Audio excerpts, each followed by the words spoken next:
आज 2 जनवरी 2026 वार शुक्रवार को डोनाल्ड ट्रंप ने ईरान को चारों तरफ से घेर लिया और अपनी एक सोशल मीडिया पोस्ट से ईरान की सरकार का गुस्सा भड़का दिया। इन दिनों ईरान गहरे आंतरिक और बाहरी संकट से जूझ रहा है।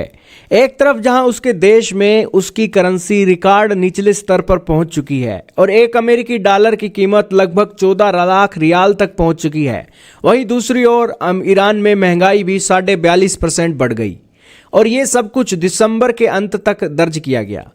और खाने पीने की चीज़ों में भी भयंकर उछाल देखने को मिला और स्वास्थ्य और चिकित्सक सुविधाएं भी 50% का इजाफे के साथ बढ़ गई। महंगाई और आर्थिक बहाली के बीच 6 दिनों से ईरान के 21 प्रांतों के अंदर प्रदर्शन चल रही हैं।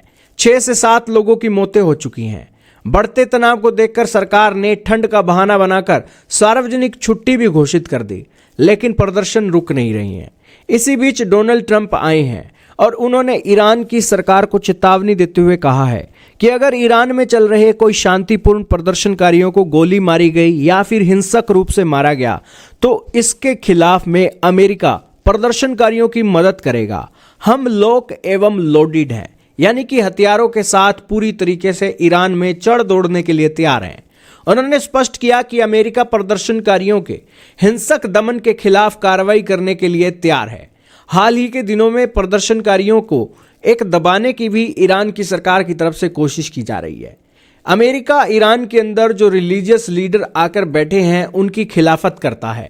अमेरिका का मानना है कि ईरान टेररिस्ट ऑर्गेनाइजेशनों को सपोर्ट करता है और ये टेररिस्ट ऑर्गेनाइजेशन मिडिल ईस्ट के अंदर अशांति पैदा करती हैं और इजराइल की सिक्योरिटी के लिए भी खतरा बनती हैं। पिछले साल 2025 में इन्हीं बातों को लेकर ईरान और इजराइल का संघर्ष भी चला था और अब हालात ये हो चुके हैं कि ईरान की करेंसी भी गिर चुकी है, महंगाई भी बढ़ गई है, लोगों के अंदर गुस्सा भी है, 6 दिनों से प्रोटेस्ट भी हो रहा है और अब ट्रंप भी अपनी धमकियों से ईरान को परेशान करने की कोशिश कर रही हैं।